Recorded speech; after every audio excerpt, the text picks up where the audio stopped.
L'ombre et l'absent. Extrait du livre des légendes des terres sereines, écrit par Pham Duy Kim, des éditions de la Frémierie. L'ombre et l'absent.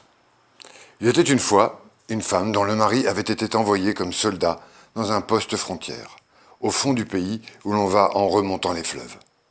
En ce temps-là, les communications étaient très difficiles, et depuis plus de 3 ans qu'il était au loin, elle ne recevait que de rares nouvelles.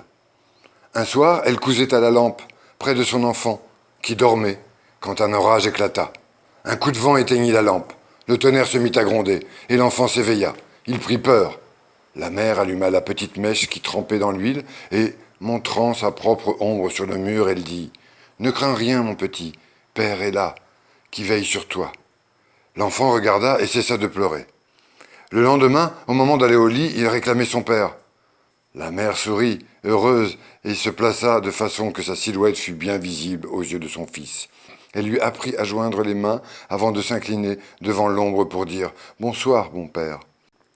L'habitude en fut vite prise, et tous les soirs le rite s'accomplissait.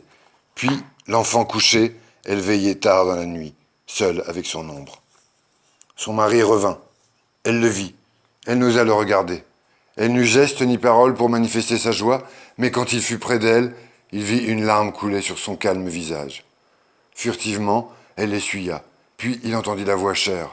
« Nous devons offrir un sacrifice aux ancêtres. Je vais aux provisions, et vous confie notre enfant. » Pendant son absence, l'homme apprivoisa vite son fils.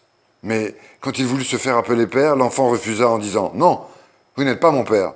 Je dis toujours bonsoir à mon père en allant au lit. » Le malentendu était fatal, et l'homme souffrit dans ses sentiments des plus profonds. Trop délicat et trop fier pour interroger sa femme, il n'en fut que plus torturé. Dès son retour du marché, elle sentit que le malheur était entré sous leur toit, inéluctable.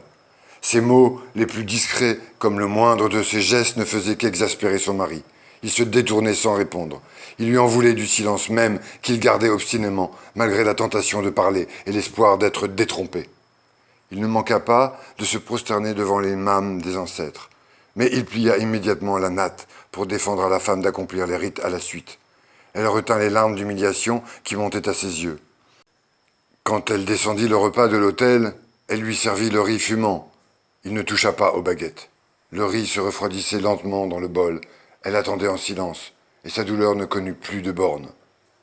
Brusquement, l'homme se leva et quitta la maison, sans un mot. Pendant quelques heures, elle conserva un vague espoir, puis sa souffrance devint telle que la pauvre femme se jeta dans la rivière. Quand le mari apprit sa mort, le doute ébranla ses injustes soupçons. Il revint. Le soir, il alluma la lampe qui projeta son ombre sur le mur. À sa grande surprise, il vit son fils joindre les mains pour s'incliner devant l'ombre. Trop tard, il comprit sa funeste erreur. Il fit dresser un autel au bord du fleuve, et pendant 3 jours et 3 nuits, des prières furent dites pour le repos de l'âme innocente.